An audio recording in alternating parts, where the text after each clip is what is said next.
Bismillahirrahmanirrahim. Assalamualaikum warahmatullahi wabarakatuh. Nama saya Retia Purama, dari kelas G Hukum Ekonomi Syariah NPM 19.034.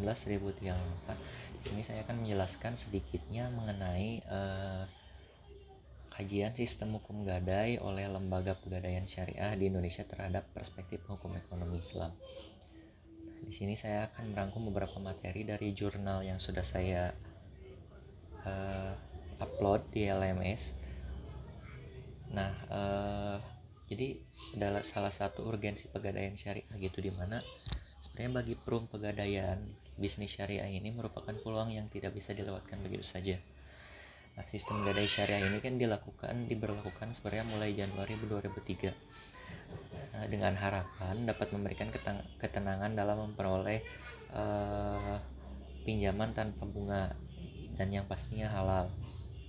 Nah, berarti ini berarti sudah ratusan tahun sebenarnya ekonomi dunia kita ini didominasi oleh sistem bunga, sistem riba dalam pandangan Islam, di mana banyak negara itu yang telah mencapai kemajuan dengan sistem bunga ini yang justru di atas kemiskinan negara lain. Sehingga secara terus-menerus terjadi kesenjangan yang semakin parah.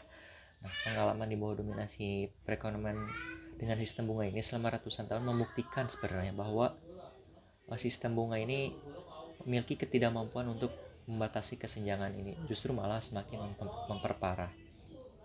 Nah, selain itu kemudian terdapat perbedaan dalam pegadaian syariah dan konvensional, di mana perbedaan mendasar itu sebenarnya terletak pada pengenaan biaya selain dari akad ya, mungkin yang kita bisa baca di buku Adrian Sutedi, itu ada hukum gadai syariah.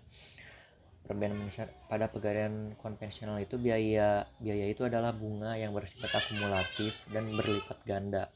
Namun pada pegadaian syariah biaya itu memang ditetapkan sekali dan dibayarkan di muka yang ditujukannya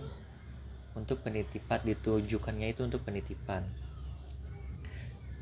Selain itu ditujukannya untuk pemeliharaan, penjagaan dan penaksiran juga. Karena pegadaian dalam memberikan pinjaman itu harus ada benda yang dijaminkan dari debitur. Apabila debitur tidak dapat melunasinya, maka kreditur itu dalam hal ini pegadaian syariah berhak melelang benda jaminan dari debitur. Nah, peran lembaga pegadaian syariah ini dalam menjalankan sistem gadai itu mungkin ada beberapa mungkin yang penting itu ada produknya, mungkin produk unit pegadaian syariah, di mana ada 7. Yang pertama, kredit cepat aman, jasa taksiran, jasa titipan, keempat kreasi, kelima krasida, keenam kresna, dan ketujuh jasa lelang. Mengenai penjelasannya memang cukup panjang dan dapat ditemukan kita mungkin dalam buku Hukum Gadai Syariah karya Adrian Sutedi.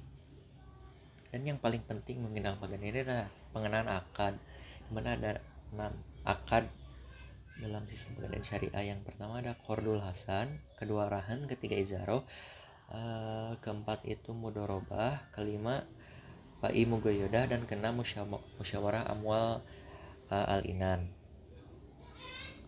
Nah, yang kemudian yang penting juga adalah pelelangan barang dalam gadai syariah.